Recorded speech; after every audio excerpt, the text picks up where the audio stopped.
Good morning छात्रों, मैं आपका व्यवसायिक शिक्षक दीपक सिंह। और आज कक्षा 12 से में 4 चैप्टर थे पेपर 2 में, जिसमें एक चैप्टर ख़त्म हो गया है। दूसरे चैप्टर का नाम वैद्युत चालन है, जो कल हमने इंट्रोडक्शन में आपको दिया था। तो इसको हम लोग आज ख़त्म करते हैं। वैद्युत चालन वही धारा का प्रवाह, मतलब आवेश के प्रवाह की दर को धारा कहते हैं। तो धारा को हम देखते हैं, इलेक्ट्रॉन ये है, जैसे वैद्युत चालन हमारा चैप्टर का नाम है। और इलेक्ट्रॉन जैसे कि जिस दिशा में इलेक्ट्रॉन बहता है उसके विपरीत दिशा में धारा बहती है, या आप ये कह लें प्रोटॉन जिस दिशा में बहता है धारा भी उसी दिशा में बहती है। तो या इस तरह से कह लें कि आवेश के प्रवाह की दर को हम धारा आई से दिखाते हैं। तो आइए वैद्युत धारा को इस तरह से भी देखा जाए। वैद्युत धारा आवेश बटा समय, और इसका मात्रक वही कूलाम बटा सेकेंड हो गया। और एम्पियर भी इसका मात्रक, एम्पियर बराबर 1 कूलाम पर सेकेंड, ये भी इसका मात्रक हुआ। और 1 इलेक्ट्रॉन पर 1.6 × 10⁻9 कूलाम आवेश होता है।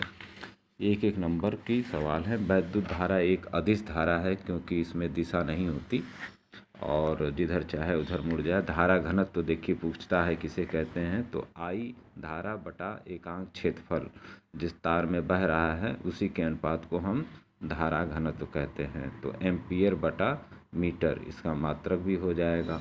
धारा घनत्व अक्सर पूछ लेता है आपसे कि धारा घनत्व क्या है।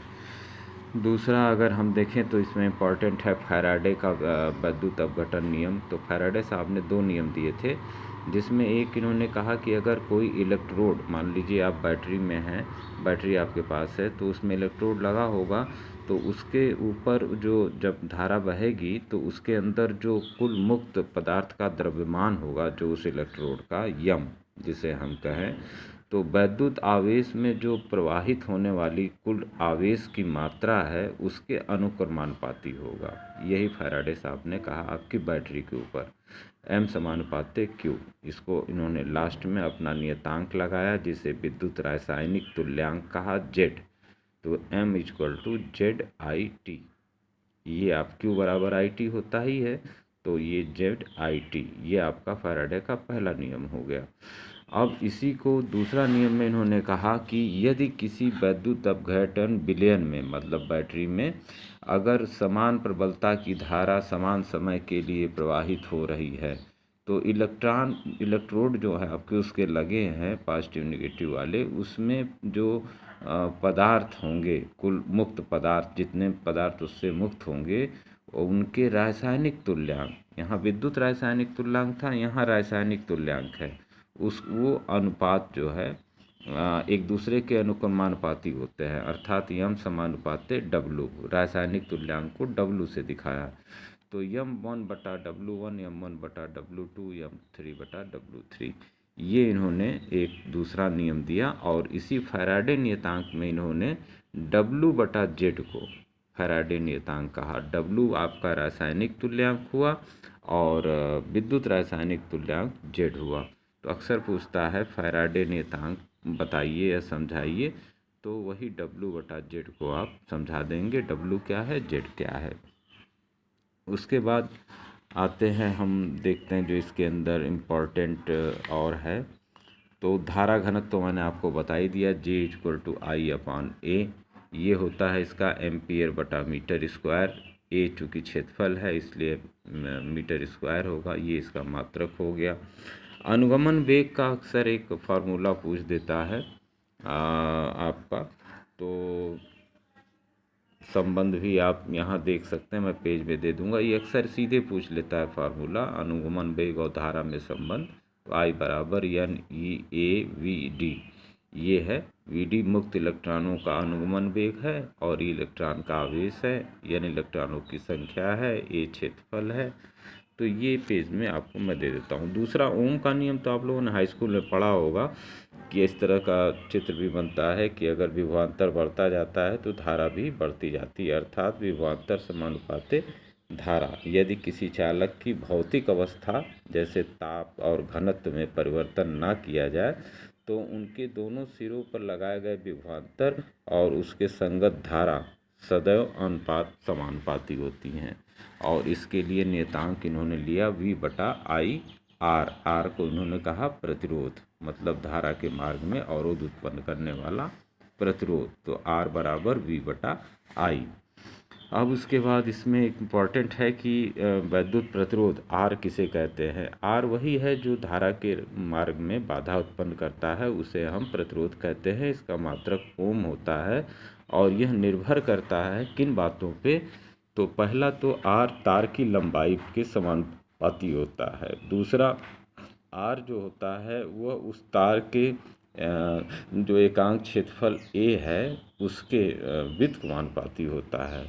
और ये दो चीज़ें हमेशा याद रखिए आप कि R L के समानुपाती होता है और उनके जो क्षेत्रफल एकांक काटेंगे तो उसके A के समानुपाती होता है। यदि तार को दो मोड़कर दोहरा कर दिया जाए तो L का मान आधा हो जाएगा और A का मान, सीधी बात है, उसकी मोटाई बढ़ जाएगी तो A का मान दुगना हो जाएगा, जिससे उसका प्रतिरोध 1/4 हो जाएगा। यहाँ पर आप इस तरह से ये भी चीज़ समझ सकते हैं कि अगर इसको डबल कर दिया जाए और इसको आधा कर दिया जाए और उसको डबल कर दिया जाए तो प्रतिरोध का मान 1/4 हो जाएगा, क्योंकि ये डबल होगा, समानुपाती है, और ये अगर दुगना होगा तो नीचे से 2 होगा तो वो कट जाएंगे, नीचे ये भी 1/2 आ जाएगा, ये भी 2 हो जाएगा, 2 दूनी 4, तो 1/4 हो जाएगा। प्रतिरोध का मात्रक आप जानते ही हैं, ओम है, वोल्ट/एम्पियर भी कहते हैं, और मेगा ओम मतलब 10⁻6 ओम, किलो ओम का मतलब 10⁻3 ओम, माइक्रो ओम का मतलब 10⁻⁻6 ओम। देखिए माइक्रो इस तरह से दिखाया जाता है, माइक्रो ओम बराबर 10⁻⁻6 ओम। ओम का चिन्ह, प्रत्येक चिन्ह आगे आपको बताया जाएगा, तो इसी तरह का होगा।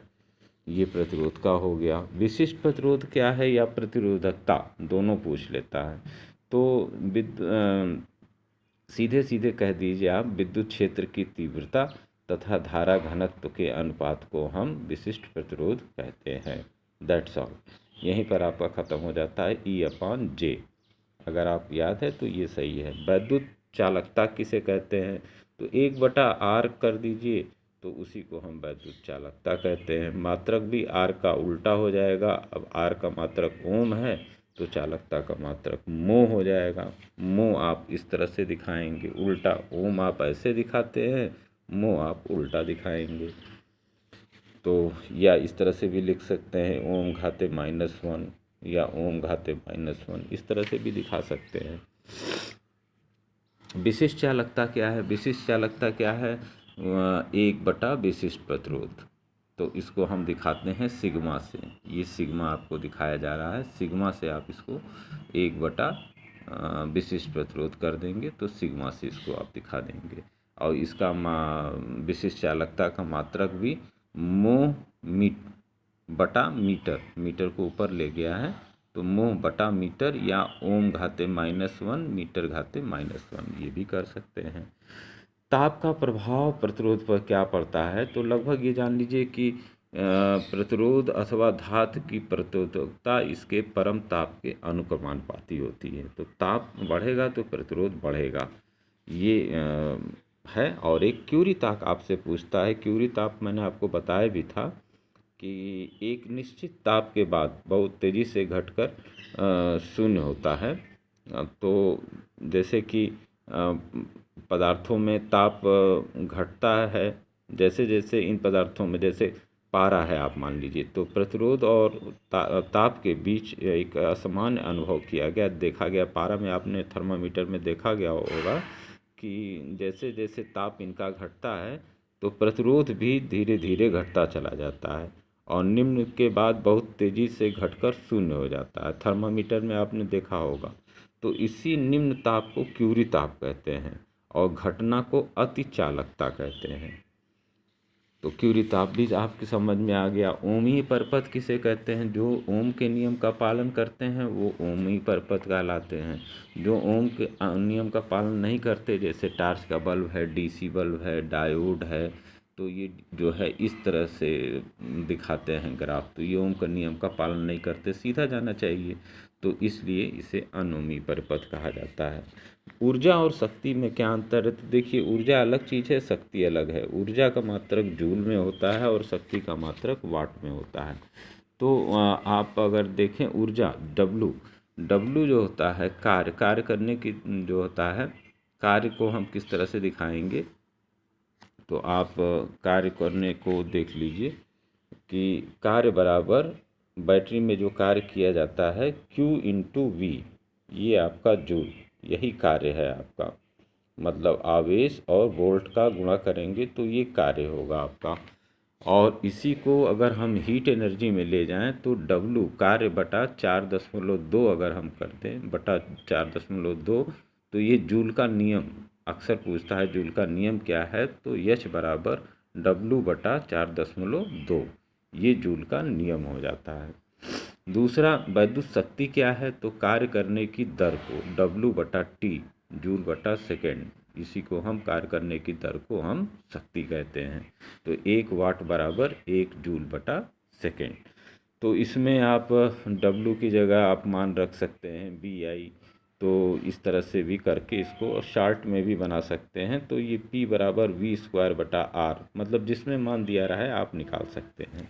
इसका भी मान 1 किलोवाट बराबर 10⁻³ वाट, मेगावाट मतलब 10⁻6 वाट, किलोवाट मतलब 1000 वाट, और इस 800 जो आपके पंप सेट पर लगा है तो 746 वाट का होता है एक 800। और ट्रेड यूनिट को बोलते हैं वोल्ट ऑफ ट्रेड यूनिट, इसका असली नाम यही है, चार्ट में हम लोग यूनिट कहते हैं। तो यूनिट घर में आपके निकलता होगा, जैसे आप पंखा चला रहे हैं तो वाट गुणे घंटा बटा 1000 कर दीजिए तो आपके यूनिट की संख्या आ जाएगी। अगर आप कोई पंखा 150 वाट का चला रहे हैं, महीने में आधा घंटा चलाते हैं तो पूरा 15 घंटा हुआ, तो 150 गुणे 15 घंटा बटा 1000 कर दीजिए, यूनिट की संख्या आ जाएगी। तो ये छोटा सा आपको यूनिट का भी जानकारी हो गई। अब इसके अंदर जो सवाल हैं आपके वो छोटे छोटे हैं। ओम का नियम बताइए, और कुछ अलग पदार्थों के नाम लिखिए। लकड़ी से लेके बहुत से आपके पास कुछ अलग पदार्थ हैं।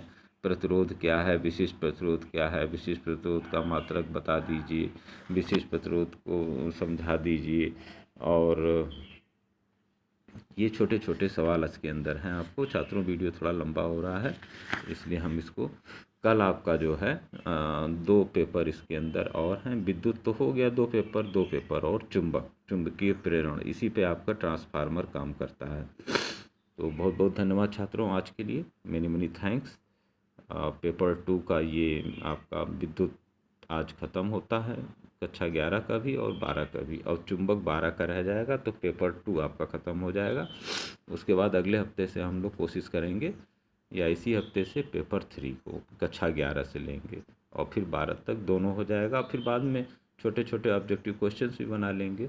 कॉलेज आप लोग आएँ, क्योंकि अब धीरे धीरे एडमिशन्स वगैरह भी प्रोसेस में है, रिजल्ट्स भी आ रहे हैं। तो कक्षा 12 के लड़के अपनी फ़ीस वगैरह जमा कर दें, उनको कोई डॉक्यूमेंट नहीं जमा करना। और 11 के लड़के जो आएंगे वो आधार कार्ड, मार्कशीट, टीसी और 2 फ़ोटो और फीस और फॉर्म। Many thanks again. कोई कन्फ्यूज़न हो तो आप फ़ोन करके पूछ सकते हैं।